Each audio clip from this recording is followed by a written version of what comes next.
Hey, Star Wars fans, it's David. Just wanted to drop a quick message before the actual show starts. Thank you guys so much for all of the support that you've given us over the past 2.5 years. In fact, many of you have been Patreon supporters. We have actually turned off our Patreon, and we're no longer accepting any new supporters on that because we want this show to be about more than just taking. We want to be about giving. And so we are partnering with an organization that means a great deal to us. It's called One Child. They serve children living in extreme poverty all around the world. These children are living on less than $2 a day, and we have been partnering with them for some time and actually giving our own money to help support these children, and we want you guys to check it out. So go to a specific page on our website, tatooinesons.com/hope. Watch our video, learn a little bit more about it, check it out, and see if you want to be a part of it. Thanks so much. May the Force be with you. It's true. All of it. He's honestly one of my favorite characters in Star Wars, and really any show in... The Force is strong in my family. He rubs me wrong. Yeah. In a good way. Do or do not. There is no try. I've never found this character to be that interesting until we read, I am a Jedi, like my father before me. Every time I've seen Krennic, I'm like, this guy is what you think when you think of a classic villain. We're not done yet. And he's like, so I'm still in charge, right? And he's like, it was all Tarkin's idea. And Vader's like, you weren't sent here to grovel. And stuff like Welcome, Star Wars fans. This is Tatooine Sons, your weekly look at all things Star Wars, from the unique perspective of a father showing his love for the amazing space fantasy saga with his two sons. I am BB Nate, and I'm joined first by my brother, Samuel Hutt. And to the Star Wars fans, thanks for tuning in. And if you're not a Star Wars fan, then you're probably still a fan of Ben Mendelsohn. He's been in stuff like Rogue One, obviously, Ready Player One, Captain Marvel. I think he was in one of the Dark Knight movies. Yeah, Captain Marvel is probably one of my favorite roles from him. Yeah. Because he twists it. You think he's the bad guy. Which he usually is. Yeah, exactly. And then he flips it around. Is that your favorite Star Wars shirt, BB Nate? What? It's a good Star Wars. I think you wear that like every second episode that we record. So it's like your favorite shirt. So anyway.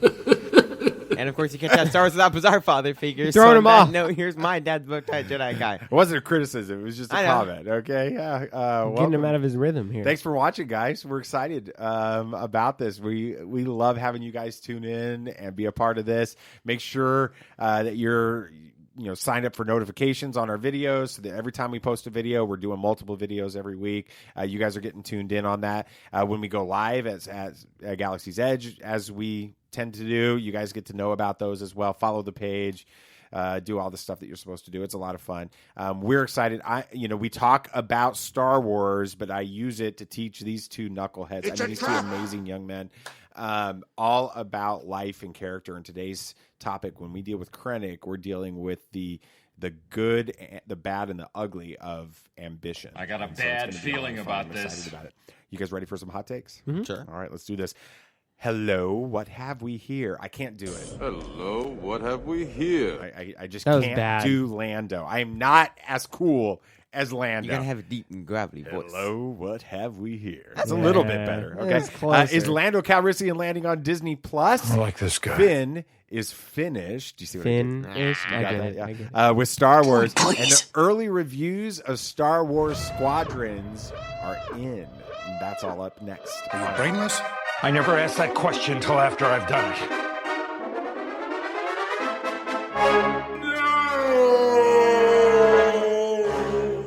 Lando Calrissian is coming potentially, at least it looks like it, to Disney Plus. Attention, this is Lando Calrissian. These are from our buddies over there at Cussle Runs Transmissions. These guys have been killing it the last few months with some spoilers and rumors. They are back at it. with I a like new this series guy. of rumors. After successfully breaking a Bad Batch series that was later confirmed by StarWars.com, Noah Outlaw and Corey Van Dyke have revealed that sources are telling them I got a bad feeling that about a this. Lando Calrissian series starring Donald Glover and including, this is new, I don't know if you guys have heard this yet, appearances by Billy D. Williams will be coming to Disney Plus in the future. Samuel the Hutt, what period do you want to see a Lando series set in? Before or after Solo?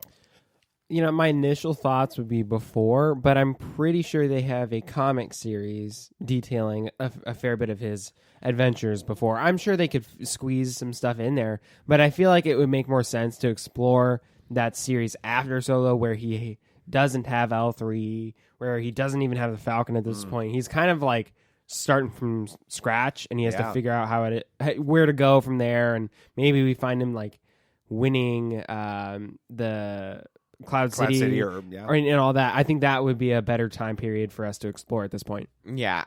I think it's going to be before Solo because the comic series was 3 issues. So it was only 3. Yeah, okay. They have a lot they can go with. And I'd like to see the whole Billy D. Williams thing. He is still doing the Calrissian Chronicles, and he's telling his stories from then, and then they go over and then they show he's those like chronicles. a narrator or Yes. something. That would be kind of fun. I like that. It's a very young Indiana Jones Chronicles type mindset. You guys aren't familiar with that series? I watched an episode.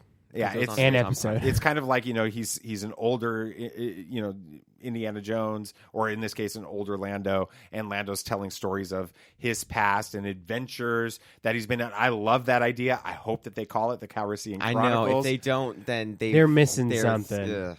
If they do it after Solo, do we see more interaction that brings in Kira, that brings in Maul, that brings in, let's just say it, Solo, Alden Ehrenreich's Solo? Do we see those in there?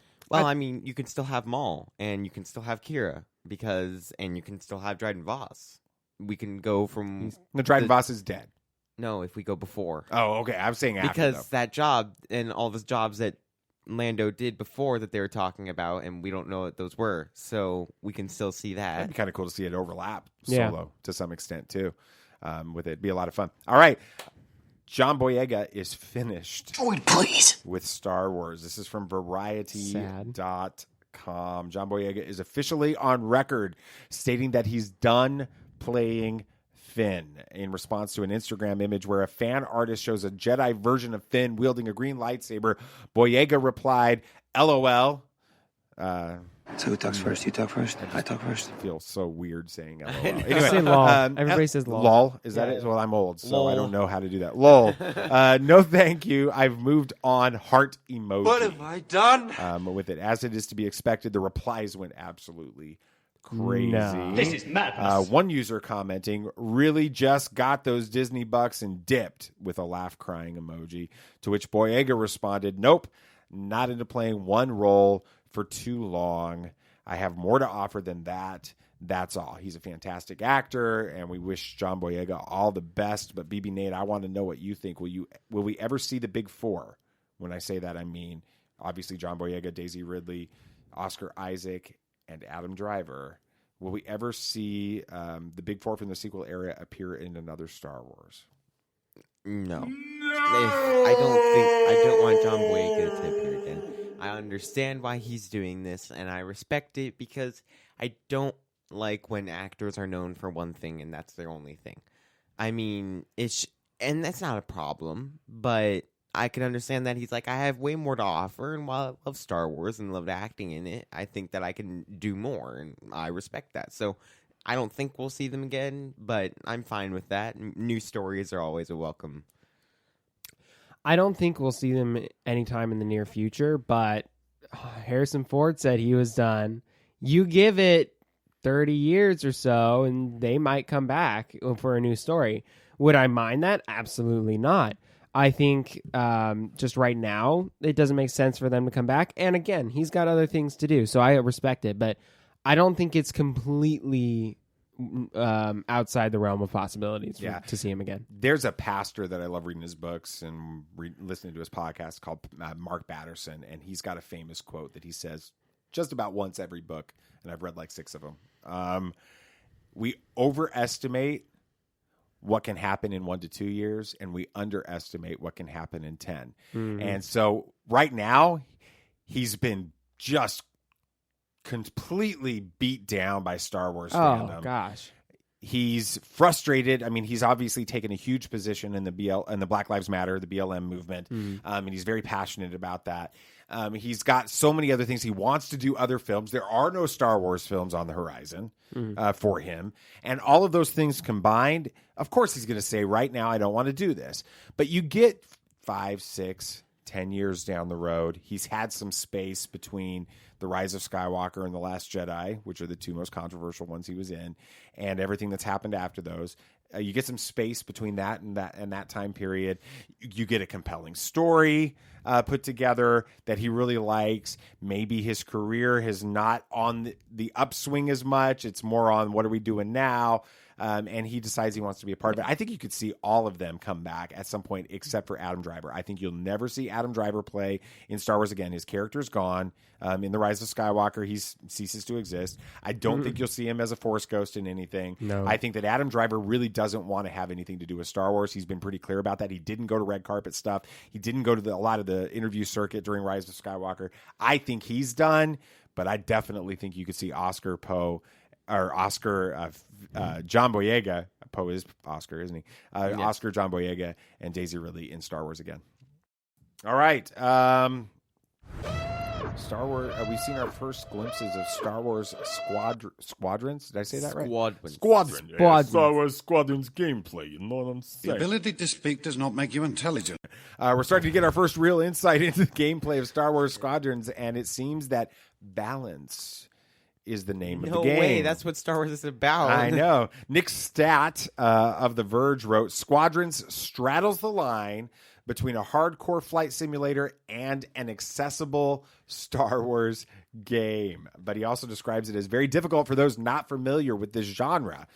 Stat went on to say, it's an astonishingly difficult game if you're unfamiliar with the broader flight sim and space combat genres. But Squadrons is also accessibly designed, much like a racing game, with a set of systems that automate away harder tasks until you learn, improve, and, once you're ready, really take flight. Samuel the Hutt. I got a bad feeling about this. Really good feeling. You sent me that article and I was reading it and I saw the headline and it said something. It was like, it's chaotic, it's extremely fun, and really difficult. And I'm like, perfect. I want a game with a good learning curve because that forces me to play it longer because I'm not immediately really good at it. I'm not very familiar with this style of game at all. I'm not even sure I've played any games like this. So I think it's going to be pretty rough at the beginning, but I'll have at least some game experience, so it won't be too difficult. So I'm really excited. And I love the automated tasks and then being able to like specialize later. Like he was talking about how you can have everything automated like this, so you're just flying and shooting. So it's really basic. Then you can start changing, like directing power in like large chunks from one area to another. And then he said once you're ready to get like really advanced, you can change those power values by single points, like to where it is crazy really specialized, specific. right? And he said you can like change loadouts and stuff in like the middle of a game and combat and stuff. So it's a very multitask style game. So you're not only flying, but you're changing this and changing that. So it's going to be really like, once you really get into it, really in depth, and then throw it on VR and it's going to be fun. VR is awesome. BB Nate, what do you think?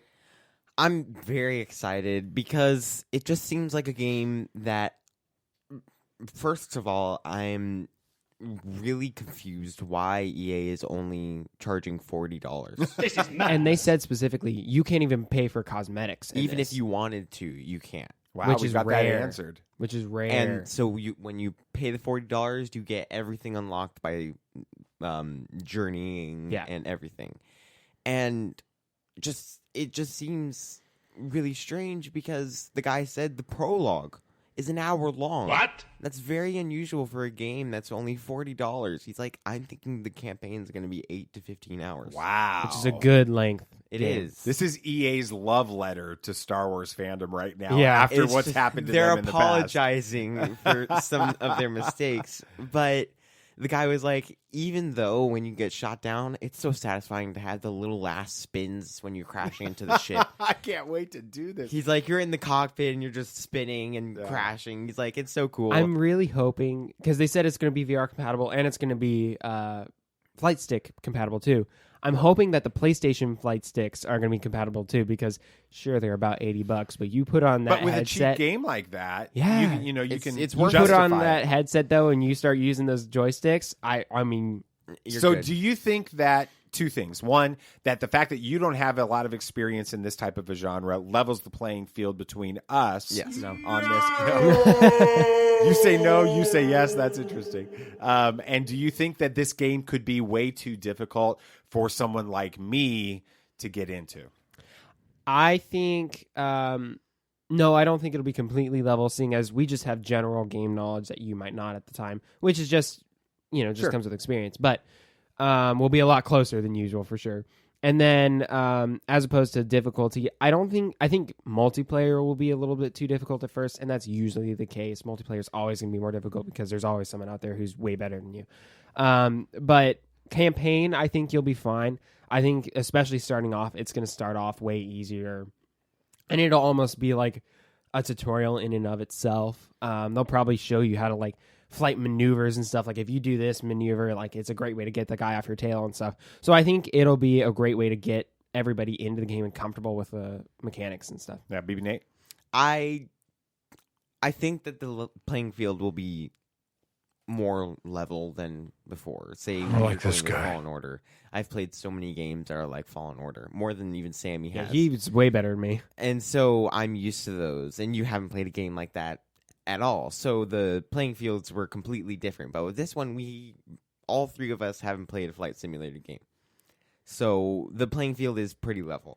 That's pretty cool. And I think that when you're going to be playing it, they described in the article that it is going to be, the campaign definitely is a long training for the multiplayer. Mm-hmm. So that's what it feels like.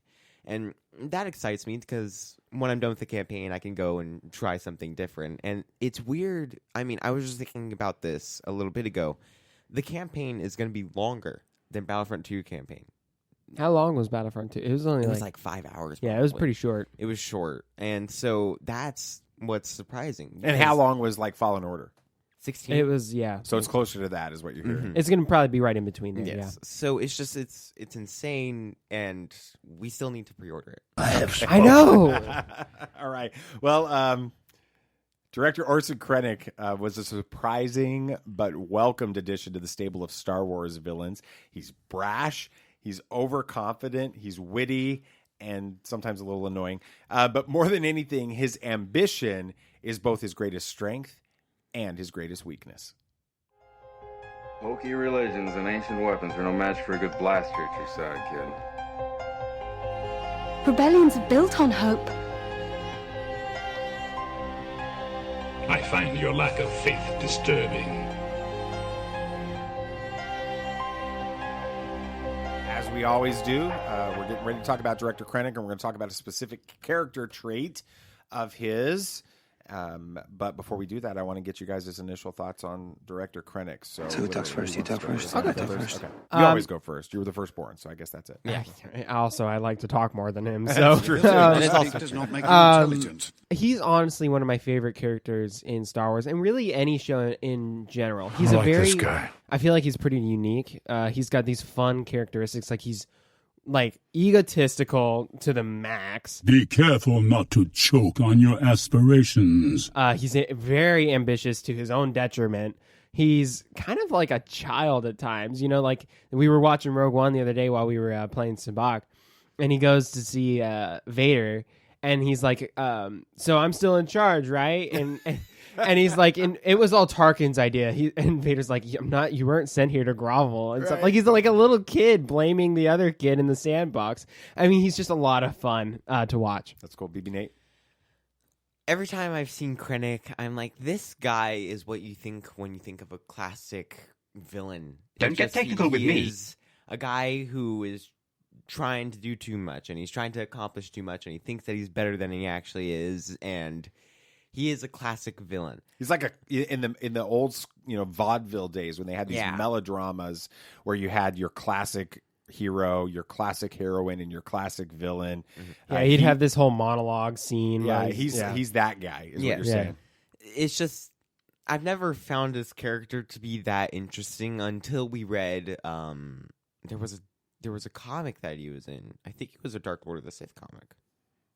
I think he was. Yeah, he was in in one of He was those. in Charles Soule's series. Yeah, sure. he was in there, and I'm like, wow, this guy's actually cool. But that seems to be the main case with comics. They make the characters a lot cooler than They're they able to are. flesh them out a lot. Yeah, they're because they have more freedom. But after that comic, I'm like, okay, I can understand Krennic now. I can understand his character. And do I like him more? Probably not. But I can understand why he's doing that. But I don't think you're supposed to like villains. So Yeah, Krennic he rubs me wrong. yeah, In a good way. Does that make sense? Yeah. He's annoying. He's Yeah. frustrating. He's arrogant. The way he treats Galen Erso all throughout the opening. I mean, I've read the Catalyst novel, which is the prequel novel for it. And so the relationship between, he's always been ambitious. He's always been trying to better himself. He's always been manipulative. He's very manipulative of Galen and Lyra Erso in the Catalyst novel. And so when you get to that opening sequence on, I can't even remember the name of the planet that Galen and Lyra and little Jin are Yeah, I on. don't remember either. I can't remember off the top of my head. When you get to that and they're interacting, you're like, I am always so frustrated with Orson Krennic because I know who he is when he lands. I know you can't trust him. I know that he's getting ready to Double sell cross. out, to double cross Galen. His motives aren't good. And so all of that comes down to this just unbelievable ambition that he has, this desire to better himself, this desire to make things, to get Perfection. one up on everybody in his life with it. And sometimes it comes from a place of just trying to make his life better, and sometimes it's evil and it's jealous, and it's really an interesting thing. Talk about his ambition. Well, I mean, first off, I think this is a good start to any villain, but he thinks he's the good guy. You never really see a villain though who's like, yeah, I'm a bad guy for bad guys. Yeah, the old saying is you're never the villain. The villain is never the villain in his own story. Right. He always thinks he's doing it for the better. There's he was like, I think it was at the beginning where he's talking to Galen and he's like, we were this close We're to on the bringing verge peace. of greatness. Yeah, is what we he were says. we were this close to bringing peace to the galaxy, Yeah. or something to that effect. He's like, he really truly believes that this Stardust project, this planet destroyer, is going to bring peace to the galaxy, and everything he does, all his energy is driven towards making that a reality. And because he thinks it's what the galaxy needs at this time, and he thinks he's the perfect guy to do it, because who else would be better to fix the galaxy than Krennic, so it's just this ambition and this ego that drives him, and it's only fed by his thoughts that, yep, this is the right thing to do. Yeah, that's amazing. BB Nate, what are your thoughts on him?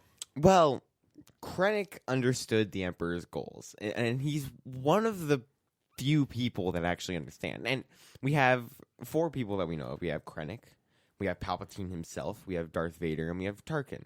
And those are the main people that understand the Emperor's goals. I think that's a reasonable assessment, yeah. So, and Krennic, he took those a little too seriously. Honestly, I don't know if Tarkin does at this point. There's that line in Rogue One where he says something about, when this is all done, the Senate's not going to be event. We get to A New Hope, and Tarkin's, the Senate will no longer be a problem, and you've got this idea that this has been the plan all along. But in Rogue One, the only one that seems to understand that between the two of them, between Krennic and Tarkin, is actually Krennic. Explain what's going on there. Well, it's just Krennic has succumbed to the Empire fully. He is a part of the Empire, and he wants to serve his Emperor, and so he's making this planet killer. And he is like a little child. He wanted to show off his work, but he's like, only do a single reactor ignition. The city is enough for today. And he got all disappointed and stormed off, a lot like a kid. And then he started to gloat about how that was only a small bit of his power, and the Emperor will be so happy about what it can fully accomplish. And it's just, he is what the Emperor is looking for, somebody that will fully succumb to the Empire. Blindly follow. Yes, blindly follow any orders that they have. This is really seen in the Thrawn treason book.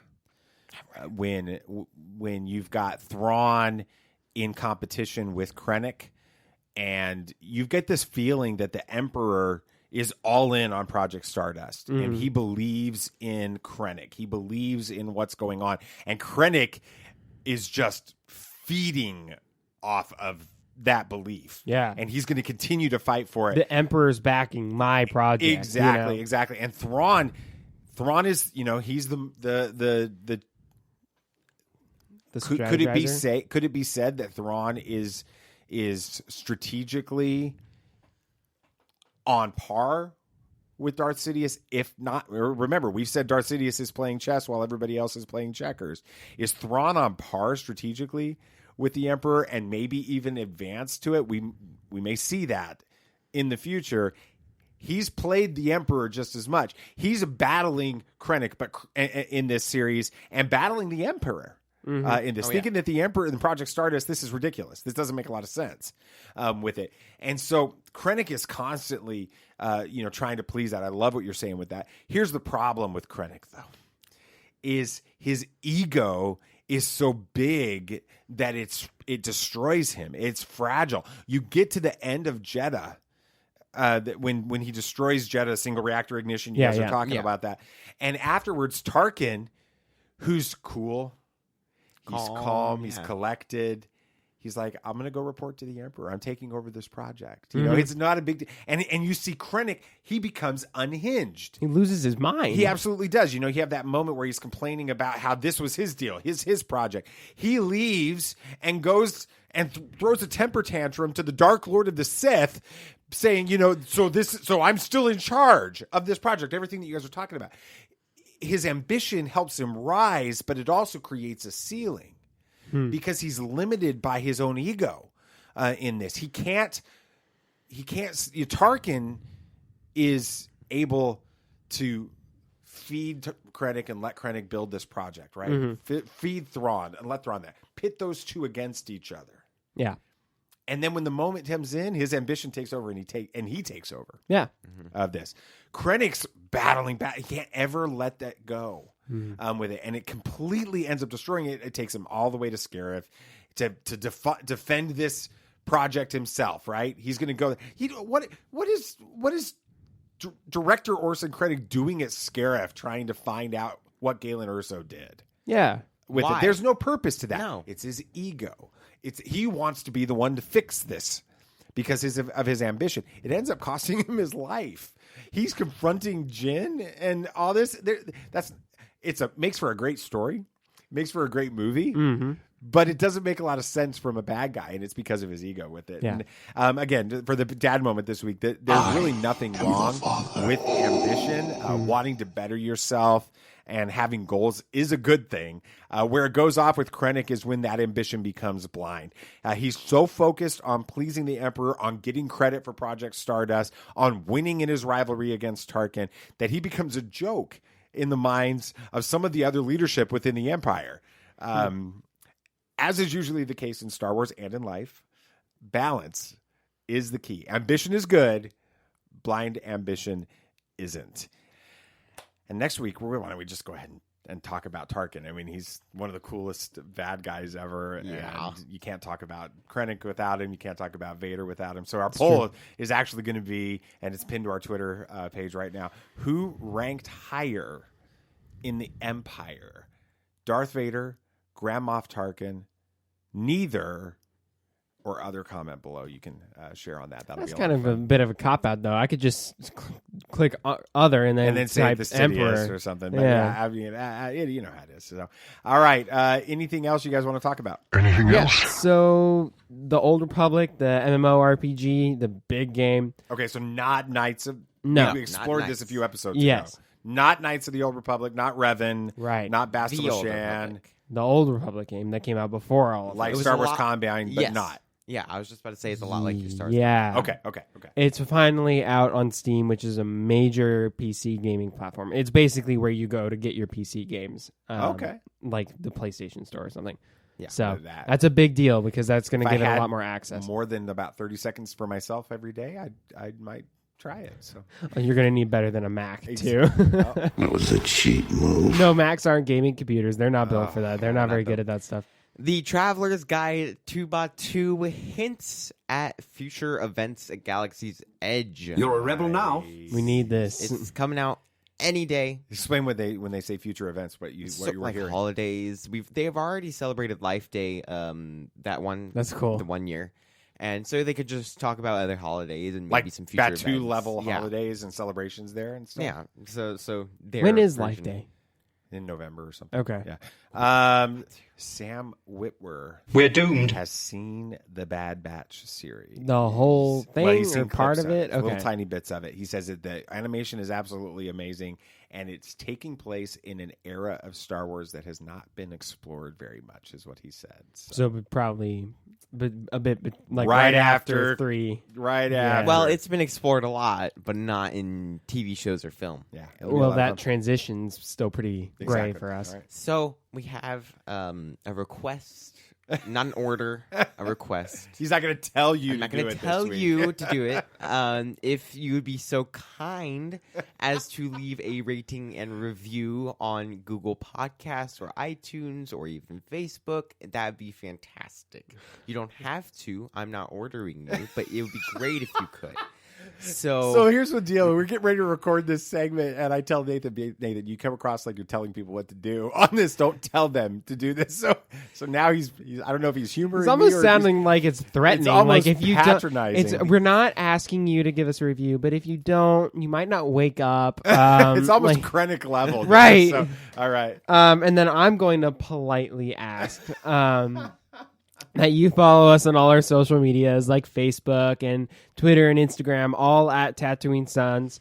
And then especially join our discussion group, our Tatooine Sons discussion group on Facebook. You can just search that in the bar and it'll pull up. Join that because it's a lot of fun. We get to have Question a great of the day. Yeah, questions of the day. You get to interact. You get to post your stuff in there. It's a lot of fun, family friendly, positive Star Wars content. Yeah, and please don't post stuff in there that's not family friendly because I hate deleting things from people I like.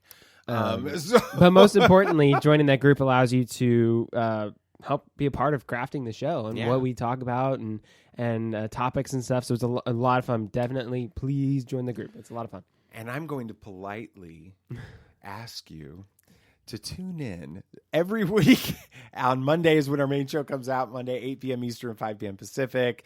And then we've got our regular content that's coming out 4 or 5 more days out of the week. If you're listening to this on audio, we've got some exciting things happening there as well, multiple posts going on. We just love for you guys to interact with us in whatever way possible. Please keep an eye out for information on Force Fest Saga 2020, which is taking place at the end of August. Follow us on all of our social medias to keep an eye on that, and we'll have more information about that on the show coming forward in the next couple of episodes. Anything else? May the Force be with you. May the Force be with you. May the Force be with you, always. This party's over. I like that Wookiee. Don't get technical with me. Joy, please. Yep, yep.